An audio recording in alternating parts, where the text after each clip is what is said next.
Okay, so this is another used and reviewed video. This is a Novopress ACO103.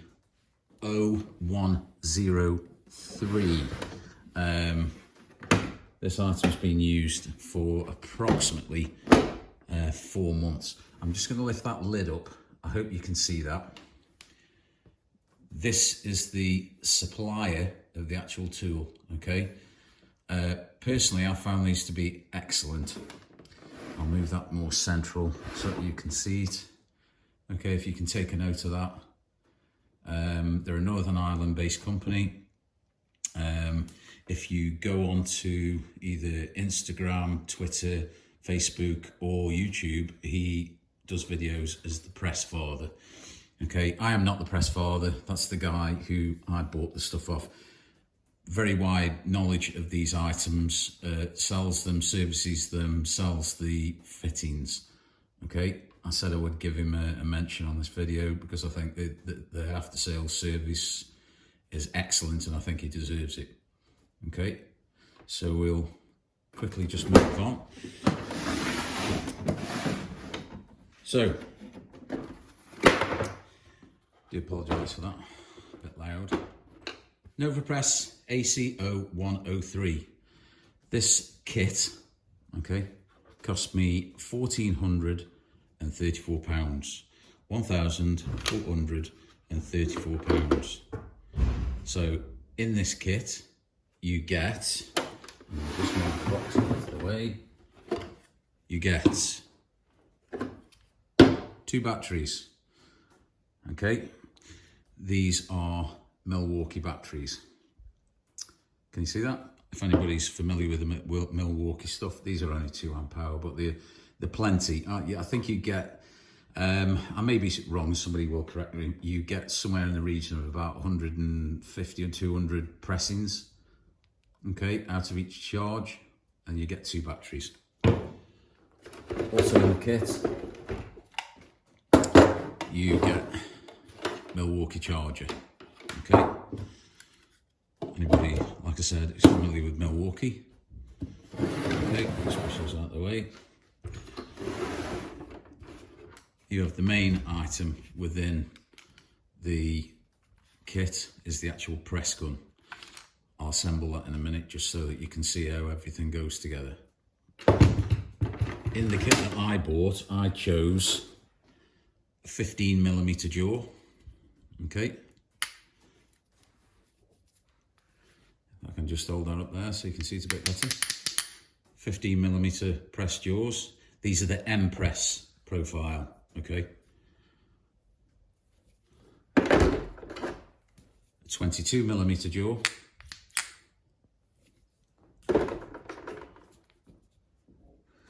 And a 28mm M press jaw. I haven't used that one a massive amount. It has been used, but not a massive amount. Okay. That's the biggest that I'm personally using. There's going to be guys who are watching this video who are probably using, you know, a lot bigger, into the 30s, 40s, 70s, whatever. You'd have to check with the manufacturers what the actual range of this actual tool is before you go buying it and picking out your jaws. 28's the maximum I use. I don't need anything big, it's all domestic. So that's the 28mm jaw. So, and obviously you've got the gun, okay? Now this is the ACO103. This unit has a swiveling head. The previous one, which I think was the ACO102, didn't have a swiveling head. This isn't it, okay? This has got a swiveling head. So just make note of that. I'll try not to waffle too much, but I want to make sure that I get all of these points over. Okay, I'll just quickly assemble it so you know what it looks like.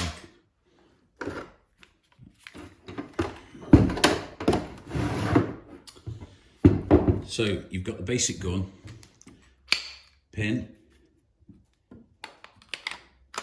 jaw in. Without this pin down, all right, the gun will not work. Okay, so if I pull that out, it won't do anything. The battery's in, it will not work.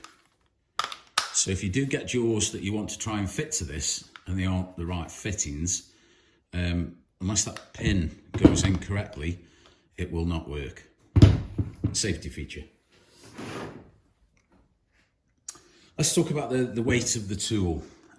Fitted with everything in it, as it stands at the moment, with this 15mm jaw in, so it will get, I don't think the weight difference will be much more with either 22 or 28 in, but you're looking at about 3 kilograms as it stands like this. Okay, so that's about 6.1 pounds. If you've used any of the REMS tools, there's a REM gun out there. And before we go any further, I am not an expert on press tools. I'm new to the press tools myself. I'm just doing this video so that you can see what somebody new to this, this way of pressing or this way of fitting copper fittings has found so far. I'm not an expert. Do your own due diligence, ask your own questions. This is just to help you, if you decide that the Novopress is for you, this is what I've found so far.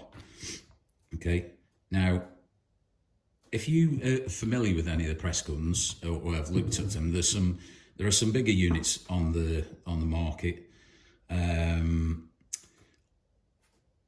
I did a lot of research on this Novopress unit. I also called the manufacturers. I also called the suppliers. From everybody else's feedback, this is the unit that I picked, and I think that I picked well. It's very light. It's about as heavy as a rotary hammer drill. Okay, I've got a Makita rotary hammer drill on another video that if you want to have a look at. This is approximately about the same weight. Okay, all of the weight, most of the weight, as you can see, if I was to try and balance it, is at this far end. I find it very easy to use. I've personally got carpal tunnel, and I've also got tennis elbow. I don't find this a massive strain on my hands the way I did with the REMS pistol sort of grip type tool that I found to be a lot heavier, especially the 110 volts. What else can we talk about? Ease of use and the controls. Let's look at ease of use. As I've said, the unit is very, very light. I find it light, easy to use. It's quite narrow on the end. It's not too thick, not too wide. Okay, you will find this a struggle to get in close with this setup of jaws. There are other jaws that you can buy that have got sort of this fitting, but then there's something else that fits on so that you can get actually closer to the wall with some of the fittings. But as it stands, I find it really easy. Not a strain, quite useful. Controls, we've got the button that actually brings the unit into use. What I'm going to do, this is a pipe that I did and I didn't use. Okay, I cut it off. As you can see, I'll bring it up close to the camera. Can you see the indentations around the actual fitting? That just proves that this has been fitted. Okay. Good tip when you're fitting these fittings is to mark your pipe to make sure that once it's in, push it all the way in, mark the pipe so it doesn't jump out while you're trying to press it or trying to get the unit, that set of pipes together, so you can actually see that it's moved. But as you can see, there are those indentations there. They give you an indication that the actual tool has pressed this fitting. Okay, there is a couple of the actual indentations, if I can get it there. I don't know if the camera will. Can you see the little mark? The others are blank, but one of them shows up with a little mark. I think it's got something to do with warranty. I don't know. It might be worth asking the supplier. The guy from Press, he knows everything about these. He will tell you what the idea behind that is. Okay, there is quite a long warranty on these parts, these fittings. So long as they're treated properly and not dropped on the floor and covered in dust when you're using them, I've found them so far to be very reliable, more reliable actually than soldering. Okay, I did actually make a ring out of these, a full ring set, so it was a square with 4 of these units in and a dry test point on it, and I tested it up to 6 bar. And then what I did is I found a safe space when there was nobody about. It was in the back garden of a property that I was working in, an empty house, and I chucked it up in the air and got out of the way sharpish to see what would happen when it was pressurized, to see whether or not these fittings would fail. I chucked it up in the air 3 or 4 times. Nothing ever happened. So, and I've really bent these parts. I've tried to dismount one of these to see how easy it is to get off. You really have to work hard to break these actually off the pipe. Okay, so bear that in mind. Once they're on, they're on. Okay, but I'll quickly show you how the unit works. So the rim on the fitting, okay, fits into the tool. Now, I'm just going to show you quickly that, I hope you can see that there. Can you see how close that piece of pipe is to the sides of this? This is one of the only things that might cause a problem, is distance from wall. So if you'd imagine that this bit's a wall and your pipe's coming in and you're pressing this bit, that's the only thing that has caught me out a couple of times, is, you know, the gap between the actual fitting and the wall. An end feed fitting is massively smaller than these. At the end of this video, there will be a series of pictures to just show you the difference in size, if you're not familiar with these fittings, between a Tektite fitting, an end feed fitting, and one of these. So if you look at the end of the video, there's a picture to just show you the difference in size. Okay, so I'll quickly press this. It's already been pressed, so don't worry about that. It's not the idea, but you press the trigger once, okay, to bring the unit in. So I'll just reset it. Okay, you press the trigger once, that brings the unit to life. Press it again.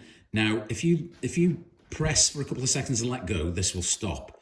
But if you go a little bit over that, these jaws continue to crush the fitting without your finger on the button. There is a release button on this side of the unit that if you press that, it actually reverses the jaw in. Okay, that's something you're gonna have to practice with yourself. It is quite difficult to show you on the video, but it does actually release the jaw. It retracts the jaw. So if you're holding that in, you can get the jaws open, and then take the fitting out and release the button. It will finish its full cycle, and then you'd be able to start again. Okay, but we'll just go through that. So you can see the button flashing. We're ready. So I'm going to press the button and then take my finger off to show you that it'll do a full cycle without my finger on the button.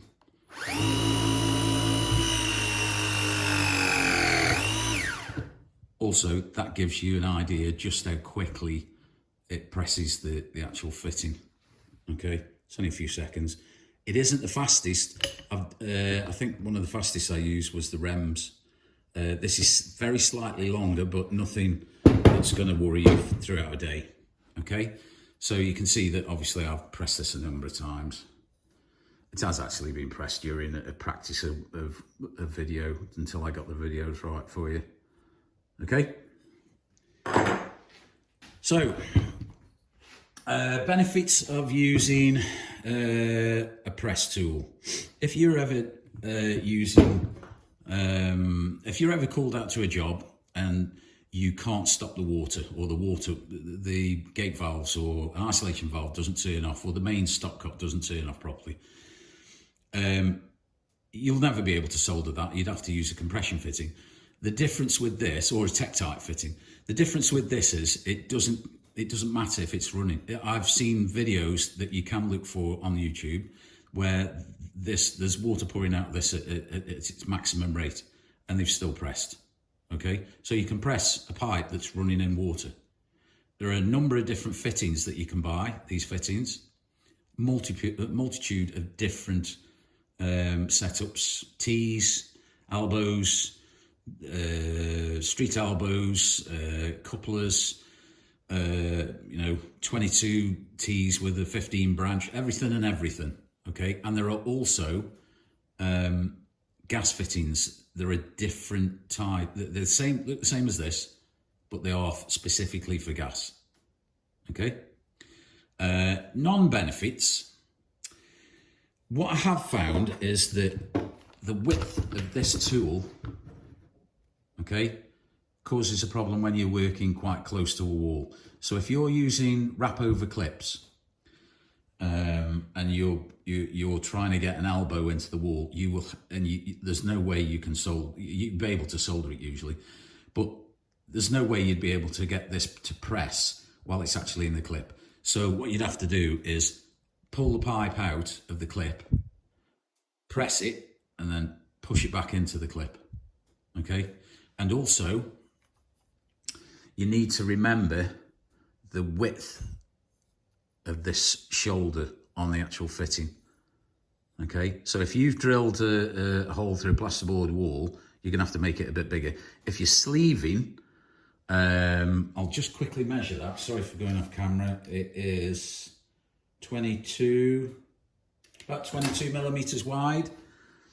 So this sleeve is a 22 millimeter diameter approximately. Don't hold me to that, measure it yourself. There'll be other fittings. So that's a 22 millimeter diameter. So if you are sleeving a 15 millimeter pipe and you're using 22, you might find that this doesn't slide in enough. You might have to go up to 28. Okay, so just bear that in mind. The other lack of benefit is cost. These are extremely expensive compared to an end feed fitting. Very expensive compared to an end feed fitting. But sometimes the benefits, being able to press under, in a wet pipe, is going to outweigh spending, I don't know, half an hour trying to suck water coming out of the pipe, or getting your wet and dry hoover on it, trying to suck as much water out of the pipe as possible. You'd be able to do it with the press tool. And the fact that this is not hot. If you have to ask for hot work permits, you don't need one with this. There is no flame. Another benefit. They are extremely quick when you get used to them. You don't have to wait for the parts to cool down. You don't have to wipe them down because there's no flux. You don't have to worry about flux and solder going inside the pipes. And as I've said, so far, I haven't been able to force one out of a fitting, no matter how hard I tried. I had to destroy it. So I think those benefits outweigh the non-benefits, but it's cost more than anything, especially in this day and age. That you're going to get customers asking questions if you start doing the whole house and with these fittings. The more people that use them, obviously the price is going to come down. Same for the tools. The more people are using these tools, that sooner or later, I would think it's something similar to battery drills. When they first came out, the prices were sky high. The more people that bought them, the prices come down. So, that's bound to happen. I think so anyway. There's a lot more people using them, and there's a lot more people getting involved. And only problem is the cost of the tool. £1,434 for that kit. That's a big outlay. I bought them because I was under the impression I was doing some work. I did some work at a local firm, maintenance, but I also had a promise of a contract, and the actual landlord of all of these properties had asked me to use the press tool rather than anything else, because he didn't want one, the smell of soldering, and two, the fear of fires and other stuff. So I bought the tool. Unfortunately, it didn't come through. Something happened in his personal life. He became ill and he couldn't carry on with that contract, and I was stuck with the tool I'd spent a lot of money on. But I'm starting to see the benefits of it. Just wish I could use it a bit more. As I've said, the retailer, Press Fit, very good. Use them, try them, give them a ring. You don't have to buy anything from them. Call them and ask. He has videos on YouTube, should I say. He's got videos on YouTube that you can have a good look at. He is very knowledgeable. He will give you an honest opinion when you ring up. I won't say any more than that. You need to call him. You can call him on that number that was on the start of the video. I'll just repeat the number: 020 381 60888. That's Press It. Press It. Okay. The other thing you need to bear in mind when you buy these tools, they have to be calibrated regularly. Okay. If you can see that, that is the calibration disc and when it's due. All right. Now, the tools also have got a calibration date, which I'm surmising is the same on this. I haven't really checked it. I think it is. But you can see that there are calibration dates on these tools. Factor that in, because it's going to have to go back to the manufacturer, the retailer. I would suggest that the retailer is probably the best one, because he's got a vast knowledge with regards to servicing these types of tools. But factor that in when you buy one. This isn't a tool that you buy and forget. This is a tool a bit like the flue gas analyzers, that once you've bought it, it's got to be calibrated. If you can imagine this pressing too hard or malfunctioning and this tool shattering, I can imagine that these bits are, like smashing a hammer against a hammer. This piece is going to be flying off. Okay. General opinion with regards to this. Would I buy it again? Yes, I think I would. I'd just like to think that I'd probably covered my back a little bit more with regards to the amount of work that it's doing. I've used this for the last 4 months. Okay. I haven't used it day in, day out. I've probably used it in the last 4 months 50 times, probably 60 times, which isn't a lot. Some people will be using these probably 100 times a day. No, I've probably used it more than that, actually. When I was doing the maintenance, I probably used it 100, 150 times after I'd bought it, before the contract stopped. And I've used it probably another 50 times. And I've probably used it 200 times in the last 4 months. Okay. But just bear in mind the actual cost of the unit, the calibration, and the fact that these parts, these fittings, are expensive. They are expensive at the moment. Press It do actually supply their own fittings. So if you're doing a lot, maybe you could come up with a deal that you find that these fittings are far cheaper to buy from Press It. He does assure me that that he beats everybody with regards to the price of these fittings. So, Novopress ACO103 press tool. Okay, £1,434, £1,434, including VAT. 15mm jaws, 22mm jaws, and 28mm jaws. Battery charger and 2 Milwaukee batteries within this pack. This is this pack. £1,434. I hope this video helps. I know that there's a lot of videos on YouTube that help me, so do your due diligence. Do due diligence. Give people a ring. Ask people who might be using them what they think. But I found this one to be extremely light. There are some really heavy ones out there, and I've got tennis elbow and carpal tunnel. The idea these days is, as you're getting older, you try and make your job a little easier. Okay, I hope that video helps.